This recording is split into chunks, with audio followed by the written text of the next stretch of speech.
Welcome back to Your 1230, the only podcast where our guests tell their story with the help of 12 questions in just 30 minutes. Today, we are very excited to be speaking with Renée Jones. After 40 years on a diet, yo-yoing up and down the scale, Renée had learned every diet and every cheat before finally stopping the comfort and stress eating to shed, quote, those last 30 pounds yet again in 2012, but this time she has maintained at her goal weight. Now she helps others overcome their emotional eating to shed their weight and keep it off. Renée, welcome. We are really excited to be speaking with you. Thank you for having me. So, of course, we all know the yo-yoing frustrations and kind of tips and tricks and ways that we kind of think we're doing a good job, but the and that's capitalized, they're keeping it off can be hard. Did something click for you that last time in 2012, or what changed, I guess, that last time? Well, I think what I finally did was find what was driving the behavior bus, and I took away the keys. So I worked with my coach for 3 to 6 months, and we talked about food maybe twice, but we talked about a lot of other stuff. And in the end, I kept working with her for another year because there were things I just wanted to sort out. Because what happened for me, Mike, was instead of facing my stuff, I was just stuffing my face, stuffing down my feelings and following it with a food chaser. And that tends to add up in calories. But when I was able to deal with um, those issues and concerns, then I didn't have to stuff them down anymore. And that saves me a lot of calories. And I love the facing, stuffing your face, then facing the stuff. I love that description. It paints a very vivid visual. Mm. How, and you mentioned working with a coach to kind of not even discussing food. How did the kind of light bulb go on? Was it something that, because as you describe it, it sounds pretty straightforward. And it's like, well, yeah, that makes a lot of sense. But I'm sure going through it, it was difficult to spot, and having the objective eyes or somebody else helping you made it that much easier. But was there a moment? Was there a flashpoint? Was there something like, you know what, that actually makes sense? Well, I was quite tied to peanut butter. And I wish I knew what my coach said to me that day. But all of a sudden, it was like, break. Oh, I don't have to have it. And part of what I know now is that it was very tied to the love and encouragement my grandmother had given me because she loved peanut butter. We were tight on peanut butter. And peanut butter is a perfectly lovely food, but in quantity, it can be problematic.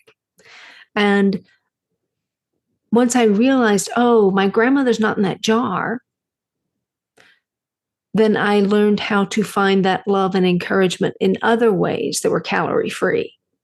And I think that was the moment where it began.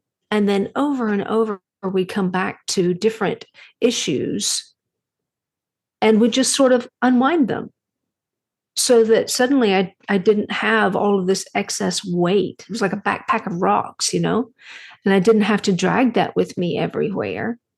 And that's why I called my company Pack Your Own Bag, because our emotional bags really get packed for us. And if we can unpack them, then it makes room for the stuff we actually need.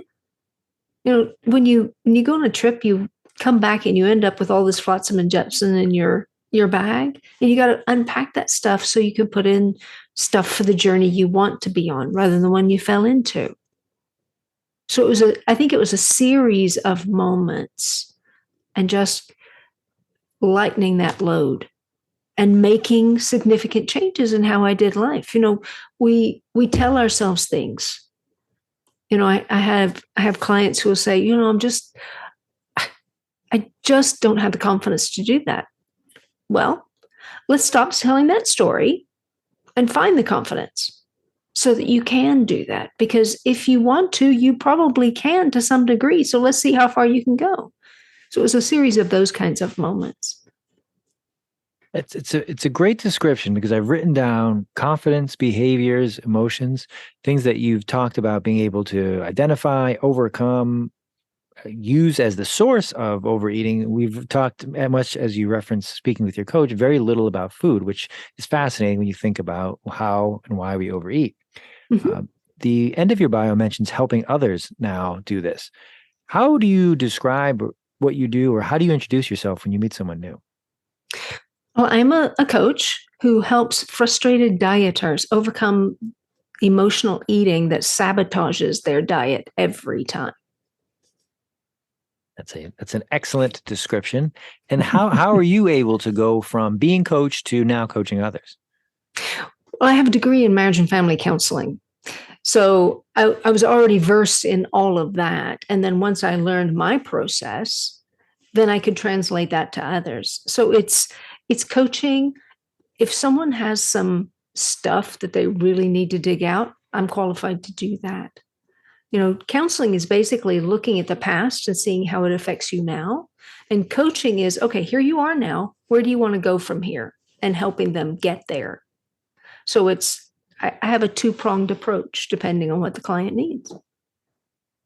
That type of counseling and background seems like the absolute best, if not the best, and a great precursor to coaching, because you can understand what goes into how getting you to where you are, and then helping you kind of move forward from there. So I think that Mm. has probably been very helpful in your Yep. journey. Uh, do you still do any counseling, or are you focused solely on coaching at this point?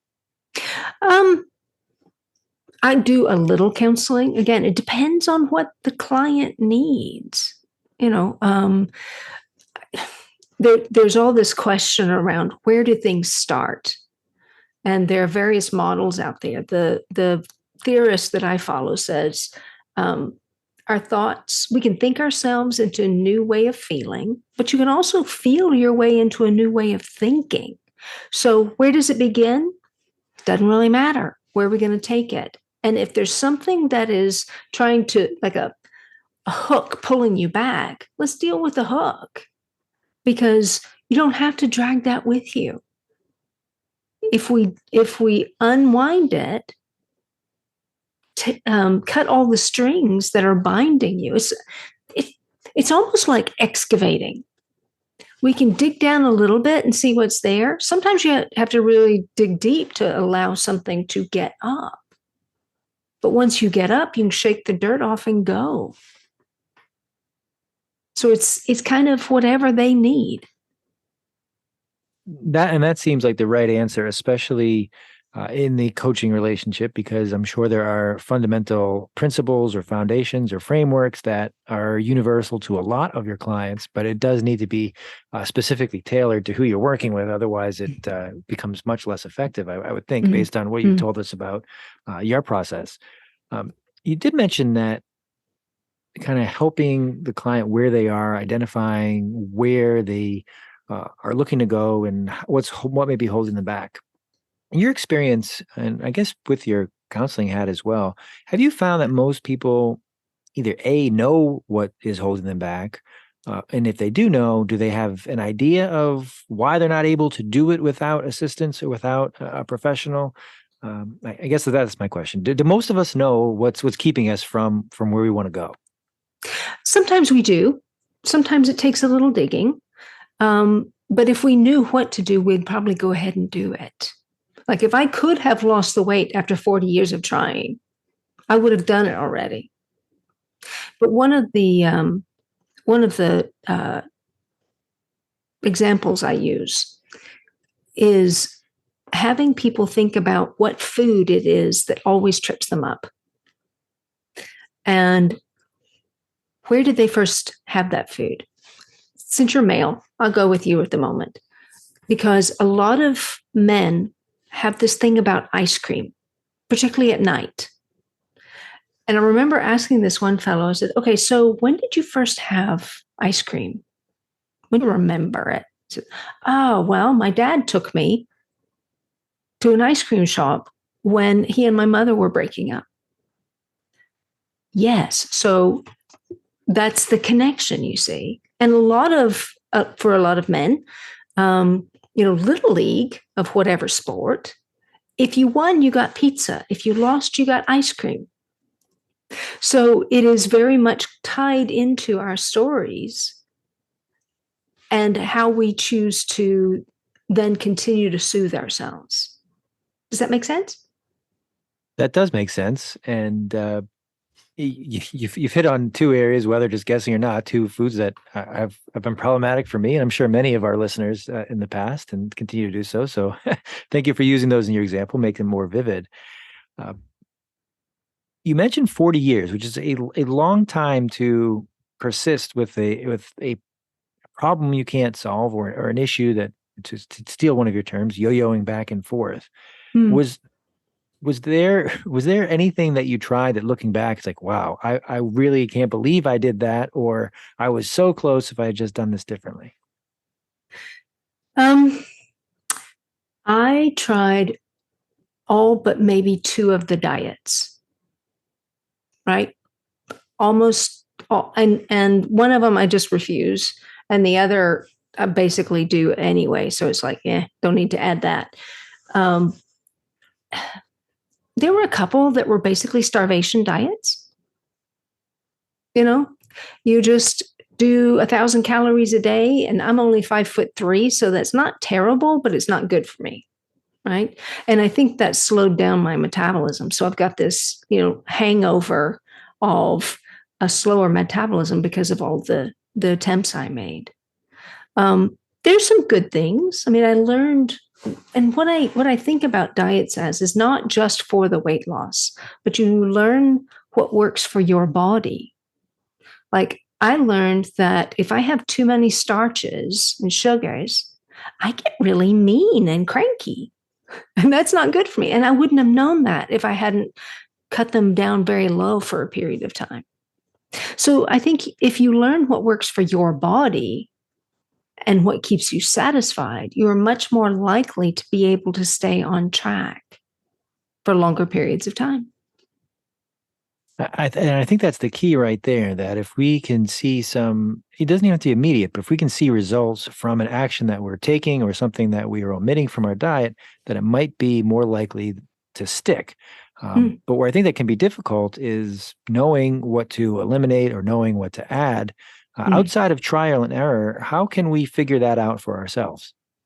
Well, one of the things that I've started using in the last couple of years is actually something that I used because I had lost my weight. I reached my goal in 2012. And in 2014, I was struggling to maintain the weight loss. I was like, I feel like I'm still on the diet. And I was working out and all the rest of it. And I was just tired, hungry, and cranky all the time. And I thought, there's got to be something better than this. So I got on the internet again, did some research, and I ran across this software that kind of reads your metabolic type. And it gave me this nutrition plan. And I thought, okay, haven't eaten a lot of that stuff in a long time. We'll see what this is like. I'm at my goal weight. Surely it won't do too much damage. And if it does, I can reverse quickly. I lost 2 pounds that week when I was already at my goal weight, and I was 52 by then. So I didn't really expect to lose more than half a pound, but I lost 2 pounds. And I thought, okay, there's something to this. So now I do that with all my clients as I give them this metabolic assessment. And it has a bunch of very strange questions. I do not understand it. I just ask the questions, type it in, and it spits out the information. And basically, you either are very good with your body utilizing carbohydrates, or your body's very good at storing carbohydrates. And some people are kind of in a balanced place in the middle.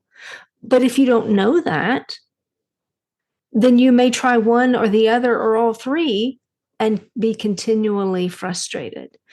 But what I knew after that week was I wasn't hungry, I wasn't tired, and I certainly wasn't cranky anymore. And I lost 2 pounds. Serious win. Very nice, very nice. And with this assessment, is this can you give us an example of a question or how someone would take it so they can they can kind of see these results? Because what I'm Mm, thinking of is almost a personality assessment that sometimes rolls out. That sometimes we'll see the questions and we'll answer them aspirationally, or how we see ourselves, and or how we want others to see us. So, what mm. would be an example of a question in your assessment? One of the questions, there's a series of all kinds of things from, what issues you're dealing with now in terms of physical issues, foods, um, even temperament comes into it. But one of the questions is, after a meal, when you've had fat, carbohydrates, protein, how do you feel? Better, worse, no difference, right? So it goes through those. There's one really odd one about your pupil size. Again, I do not understand this. I just feed it into the software and it tells me what the answer is. Someone was just really clever in working it out and they made it available in software that I utilize with clients. Excellent. It's funny how that works out sometimes, because even as you were giving some of those examples, it's like I'm not sure how this can be related, or how you'll be able to help me. But when you talk about using the software and then all of the questions together, it seems to come together like a puzzle that would be specific to my answer. So I love that Mm. there. You've mentioned the term being on a diet, and Mm.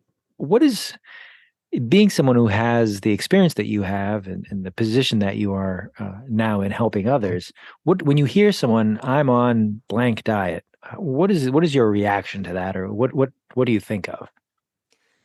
I think of deprivation and starvation, or eating very strange things, and I, I, I prefer to think about it as your nutrition plan, because we have to give our bodies the nutrition it needs. Because if we don't, it begins to break down. People lose their hair, their bones get brittle, all that sort of thing. And I think many people think of a diet as a short term solution.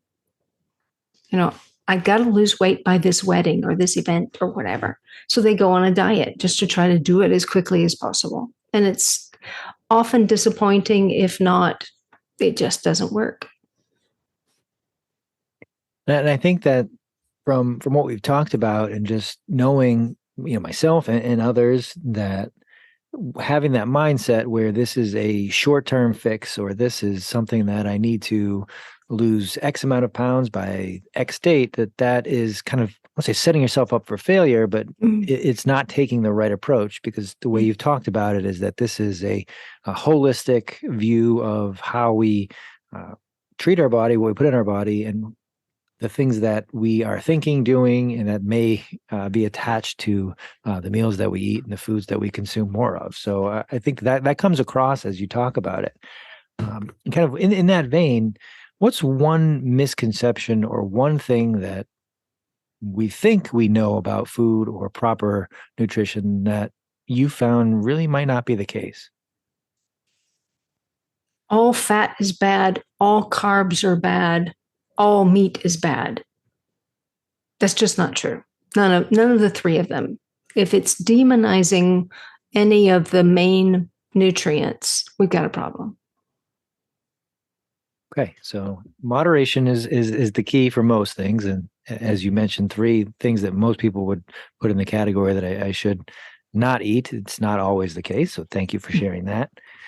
Changing gears for a moment. For those that are listening to us, we talked a little bit before we hit record about the vast library that you're sitting in front of, as we discussed books a little bit, you mentioned that you have written a book as well. What can you tell us about that book? It's called What's Really Eating You? Overcome the Triggers of Comfort Eating. And it's basically my experience and philosophy about how to overcome what's driving you to food for comfort or stress relief. I include questions at the end for your consideration. Actually, if people work their way through it and take it seriously, they can just about do it on their own, unless there's something that they just can't quite get their head around. Uh, a couple of things to follow up there. Comfort and stress, that seems to make a ton of sense when we talk about overeating or reasons why we do the things we do. And then, as you mentioned, that what's in the book often might be enough information. And I found, having this platform, some of the absolute best coaches, some of the most effective I found, are happy and do give away kind of their secrets or their recipe. And it's because that they can kind of tailor what they're talking about to who they're helping. Really is what their magic is. That we could all follow the steps, but there's a reason why we can't, aren't, or won't. And that's why working with a professional can kind of, even if you have the blueprint, sometimes it's having that secondary voice, of having somebody guide you around a pitfall you might have. So I love that that's all available in the book. We'll be sure to post that in our show notes. Um, how did you decide that kind of the book was the right format for that? Because there, everywhere you look, from all sorts of mediums, people are, especially Americans, are concerned about being the right weight, looking the right way, eating what they should eat, but we don't always have the answer. So how is a book the right vehicle to get that to the most people? Well, it's cost effective, and it gives you information that you consume in your own time. And it was my first effort of having something tangible to give people. I mean, I since have gone on to do video courses and groups and along with the one-to-one, but it just seemed like the thing at the time. And being a book person, it's like, oh yeah, that makes sense. I should write this book. Okay, then that makes sense. Going back to kind of the beginning of what we talked about, you mentioned your grandmother and peanut butter. Mhm. How often are you finding with either your clients or even family members or people you talk to in passing that it's a very vivid either memory, event, or something that people can tie back to a certain person, a certain food, a certain time in their life that might lead to a situation that they're having difficulty overcoming in their adult years or later in life? If it's emotional eating, there's a connection. We just have to find it. If it's stress eating, well, that's because you're under stress and you've found that putting something in your mouth soothes you. I mean, here's the thing, we learn that from birth because when a baby cries, we put something in their mouth, whether it's the bottle or the breast or a pacifier or even a finger, right? Because there's something orally soothing. And as we grow up, children lose the pacifier at some point. So they may go to biting their nails or chewing on a pen. And as adults, we go to food because it's legal, it's easy access, and it does soothe. That's insightful, and I especially when you draw the comparison to a baby, that a baby is crying, a baby is uncomfortable. Let's give them the pacifier. Let's give them the bottle, something to Mm. ease them, and that can have, as you referenced with the peanut butter, that can have lasting repercussions. So that's quite again a comparison. I don't think, or an insight that most may not draw, but it makes a ton of sense as you say it. And this is my last question about kind of dieting and nutrition. I find this topic so fascinating because in a way, it's something that all of us have. We all eat. We all strive to make the right choices when it comes to food. But it is difficult for obviously the majority of the population because of Mm. what we're seeing. Mm. You've done a really great job in explaining why that is and what we should be looking at. For someone who's listening to this, who is going to read your book, is going to start thinking more about why they're putting their foods into their body, what can they do tomorrow besides those things that would help them get on the right path? Pay attention. Just focus on why you're eating. Is it because you're hungry? In fact, I have this acronym that I use. It's not hard to overcome emotional eating. You just have to get the hang of it. So, hang is the word. So, H, am I actually hungry? And if you are, maybe you need something to eat. But if you're not, what is your current A, attraction to food? What is it about that food that is drawing you to it? N, what is it that you actually need? You may need to just walk around the building, or you may need a hug, or just time with a friend. And then the G is go. Go get that, because that will soothe you more than the food ever possibly could. That's wonderful. I'm always a fan of mnemonics or ways that we can remember things that might evade us otherwise. So that's a great one. I'll make sure Thank you. to post that in our notes. We are coming up on time somehow already, Renee. What is something, I think we've covered a good amount of ground, but what's something that I didn't ask you that I probably should have this evening? How do you make it last? And you make it last by doing what works for your body for the rest of your life. I learned that too many starches, too many sugars make me crazy for a start, but they also like to attach themselves to my hips and bring on their little friends.